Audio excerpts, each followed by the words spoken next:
name's JT Escobar. I go to Maclay School, play point guard. At number 23, Michael Jordan.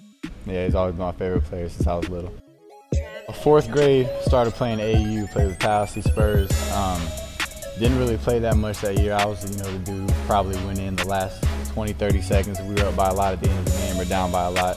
That was pretty bad. I mean, I had the whole, every time I catch the ball, I would dip down to my knees and throw it up super high when I shot it. I had no ball handling skills. Athletically wasn't that great. I remember this one time I get in, the end of the game, it was fourth grade, we were playing AAU, we were playing at TCC. I got the ball, drove baseline, tried to shoot a little floater, I hit the top corner of the backboard. That was my only shot that whole tournament, hit the top corner of the backboard. My dad found Adrian after that season because, he realized how much I love basketball and how much I wanted to improve. I started working with Adrian when I was in fourth grade, once or twice a week. Each year I continued to get better to the point where in ninth grade, I was invited to play up on a team in Atlanta sponsored by Under Armour. Had a good year up there until now, I'm at the point where I'll be able to have my dream of playing college basketball, and really I wouldn't be anywhere near that if it wasn't for GameSpeed, because he's really taking me from where I was and taking me to expand on my full potential. Freshman year I got second team all Big Band. Last year I was hoping to get first team, but got second team again, so that really motivated me to work even harder to get it this year and even strive for player of the year.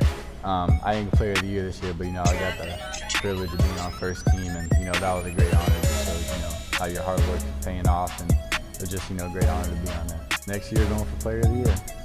Have a Division I offer, and hoping to get more this summer. I'm going to play the summer out, and we're hoping to have a big summer. Adrian really stresses that everything from hard work to being vocal on the floor, directing people on offense and defense, and especially being a point guard, you got to be the one running the show.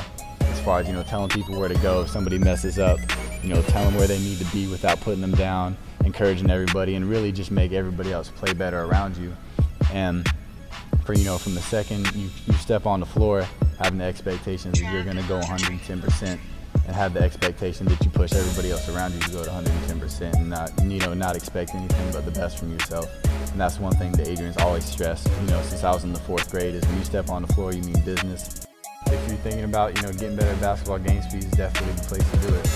From skill development to, character, hard work, it's just everything's built in there. And, you got great people around you. You got, a great talent level already in here, and Adrian's, one of the best trainers around in this area, and he'll really push you to get better in every area and help you reach that full potential.